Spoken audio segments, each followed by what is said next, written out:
Y ya la voy a presentar a ella, que siempre nos acompaña en esta sección, Janina Jotayán. ¿Cómo te va, Janina? Un gusto. ¿Ya Bueno, recuperada bien? sí, ¿Ya sí, pasé restableciendo todas las actividades? Sí, por otro COVID mucho más tranqui, así que ya Bien. recuperada. Bueno, nos alegramos mucho. Gracias. Vamos a tratar un tema que, bueno, ayer ha sido importante en el día de ayer, día lunes, como son las novedades y lo que ha ocurrido en Ucrania, en la guerra en Ucrania y con estos drones suicidas. ¿Qué ha pasado? ¿Cuál ha sido la zona afectada? Kiev, según la pronunciación, que es la capital de Ucrania, ¿no? Y sobre todo yo lo que pensaba cuando miraba todas estas imágenes que ahora estamos compartiendo,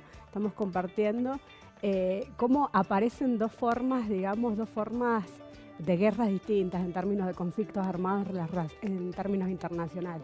Primero, esto es realmente internacional porque hay dos estados, ¿sí? Y en el que participan también directamente otros como co-beligerantes, digamos. Pero había una imagen en especial que era cuando estaba el cuerpo armado, digamos, de Ucrania, respondiéndole con armas a los drones, bajaron algunas. Pero yo decía ahí cómo aparecen, se intercruzan y se intersectan, se interseccionan dos formas, digamos, de conflicto, ¿no? Una convencional, que tiene que ver con los cuerpos, digamos, entrando en el enfrentamiento, y la no convencional con el uso de la tecnología y los drones, ¿no? Entonces esto me parece interesante, también el hecho, a ver, la guerra y los conflictos armados también está sujeta al derecho, ¿no? A la normativa internacional. Ahí tenemos los acuerdos de la Haya, los pactos de Ginebra, etcétera, en los que todavía, y una de las características de ello es que en realidad, digamos, la guerra convencional primero eran los cuerpos regulares de los estados, esto quiere decir las Fuerzas Armadas, ¿sí? que entran en combate, y generalmente, porque por ahí la experiencia histórica ha sido distinta, no hay objetivos que son población civil. Y acá se está atacando. Entonces, dentro de lo que sería la guerra no convencional, también hay otro elemento que tiene que ver con lo que ha pasado acá, a mi entender.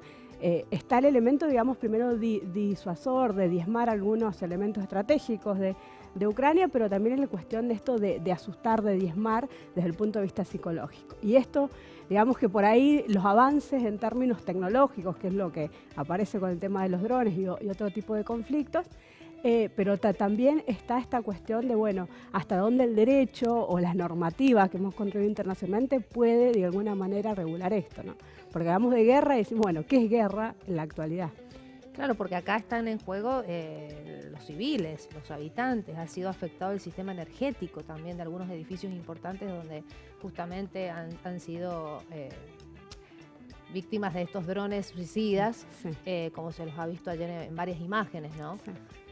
Claro, ahí hay un elemento, digamos, primero está la cuestión estratégica en términos de diezmar al enemigo, en términos de guerra, que de alguna manera esto, digamos, poner la atención en algunos lugares en que hacen provisión, energía, industria, eso en términos, pero el objetivo civil, que yo te decía, y esto, digamos, desde el punto de vista, que, digamos, eso hay especialistas en derecho de guerra, en esto específico, pero en términos, digamos, ningún ataque está fuera de cierta normativa y ciertos acuerdos, y ningún ataque debe ser ilimitado, no puede ser, y sobre todo causar sufrimiento a la población civil. Sino lo que se busca es objetivos militares y objetivos políticos que están detrás de esos objetivos estratégicos, que tienen que ser, por ejemplo, controlar al enemigo, etcétera, etcétera. Pero acá aparece esto nuevo y que para mí también inaugura y se inauguró a partir del siglo XXI, digamos, también con la cuestión de las Torres Gemelas y la guerra preventiva, porque también la guerra anticipatoria, otras cuestiones, otras formas de confrontamiento que tienen elementos de lo convencional, pero que van agregando otros elementos y que siguen afectando a la población civil.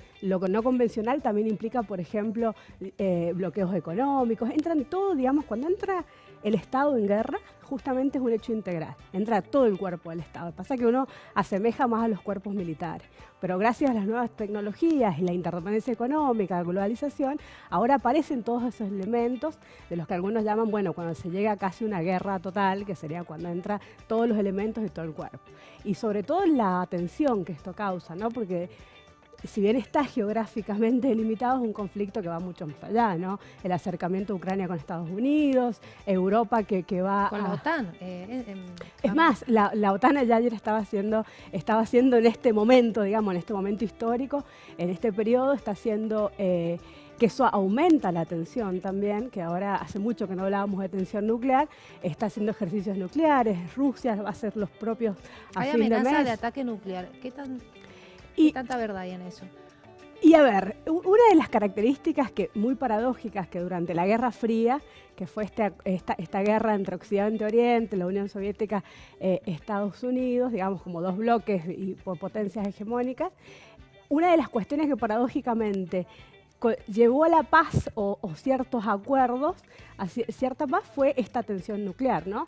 Que es la amenaza de la eliminación, digamos, del Armagedón y de eliminar al enemigo. Entonces eso de alguna manera coadyuvó. Ahora pensar en un enfrentamiento así nuclear sigue siendo alejado, pero la escalada de tensiones sigue siendo peligrosa a la vez, ¿no? Pues si pensamos, bueno, ¿quién gana?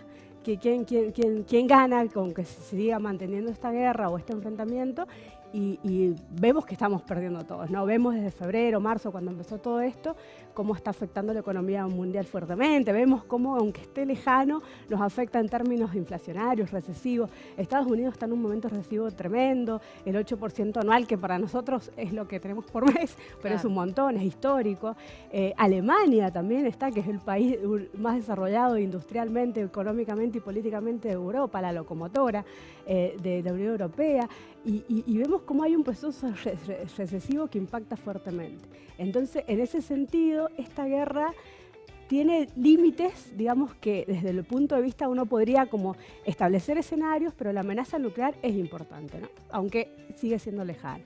Por esta tensión no podemos saber hasta dónde va a llegar y también, digamos, seguir encerrando de alguna manera a Putin y cuál podrá ser las decisiones que se toman políticamente. Porque si hay algo que por ahí en las sociedades humanas y en la política, en la historia, en la sociología no podemos ver, es la intencionalidad humana. Entonces hay decisiones que no se pueden predecir y sobre todo cuando se llega a este punto de escalada y esta escalada de tensión, ¿no? Europa también...